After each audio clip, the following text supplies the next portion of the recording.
from the Association Bharati Centre Culturel Franco-Tamil. Thank you.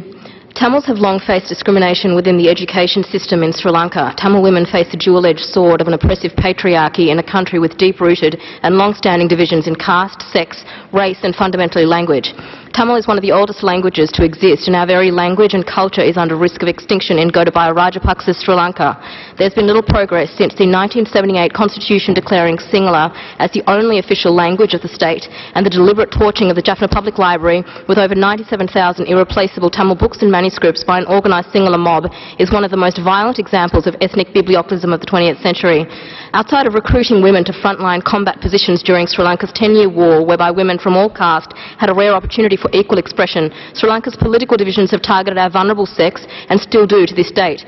Prominent LTTE media frontwoman Issa Priya was brutally raped and murdered by Kamal Gunaratne's troops in May 2009. Though captured on video, there's been no liability to this date. Gunaratne now sits as newly elected Defence Secretary in Rajapaksa, Sri Lanka. Concerns exist with thousands of similar violations of human rights of Tamil women in Sri Lanka perpetrated by the country's armed militias. They are an expression of the discrimination against a whole people, part of a strategy of war, and in its gender-based nature as part of a systemic structural relationship of domination and subjugation based on racism. It is the weakest section of the population that has suffered the most. 90% of the war victims were Tamil civilians, in their majority women and children.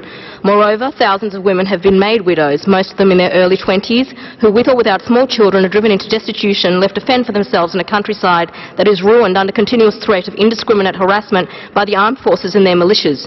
Unequal access to Tamil-focused languages in schools, universities and scholarships make educational advancement near impossible.